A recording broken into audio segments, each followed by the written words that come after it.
I failed so many times, it makes my stomach hurt. Like, do you know how many days I walked to the courts and was like, today's gonna be the day? I'm gonna dunk a basketball today. And after hour 3 of just clamming the ball to the rim and then going home and trying to go to sleep and think, is it worth it? Am I ever gonna dunk a basketball? Like, maybe this is it. But that wasn't enough.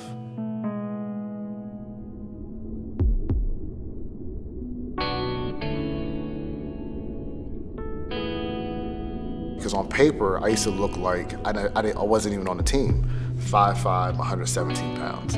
I didn't want people to count me out because how tall I was. I didn't have really any real role models that was my height. So that was like the hardest thing for me is I didn't see anybody who was like me that could do it. You know how I got my first dunk? An accident. The ball bounced off the rim and I caught it and put it back in and grabbed the rim. And guess what? I didn't dunk for 3 more weeks after that. But I still did it.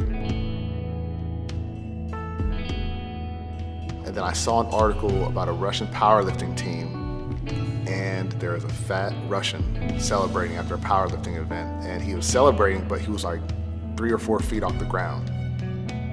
So I started researching Russian powerlifting and like all the stuff that they did, like as far as like explosion training. Like that summer from my sophomore to my junior year, I gained about 25 pounds of muscle. I put 18.5 inches on my vertical leap. And people always say, well, why do you work out so hard? I'm like, how many people do you know that's 5'5" dunking? That's what it took. So that's the only style of training that I know, because it's not normal to jump that high off the ground and take a basketball with you and then land safely. It's not normal. It's not something that everybody in the world is doing. I had to do so much ridiculous training and hours of running, jumping, and lifting and throwing stuff just to put a little basketball inside of a cylinder that's 10 feet off the ground. And it's still worth 2 points. I'm willing to put myself through all this pain and anguish for that one moment to say, I can do it.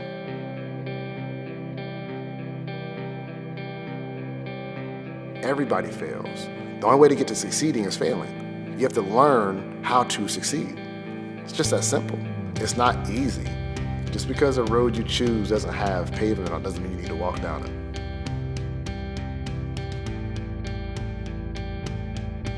And that's what I love about my journey right now is that my story's getting out in the sense of kids are gonna realize that, hey, he was 5'5" and he was first team All-Ohio and went on to do great things in basketball being that small.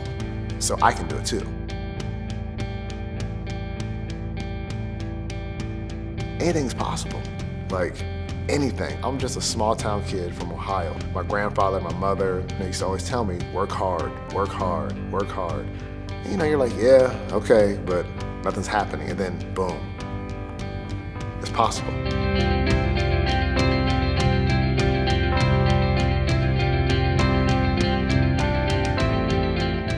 I train this way because I want kids to realize that just because you're small, just because you're not from a big city, you can still do it. You can still live out your dream. You can still dunk a basketball. You can still be the best player on your team if you want to.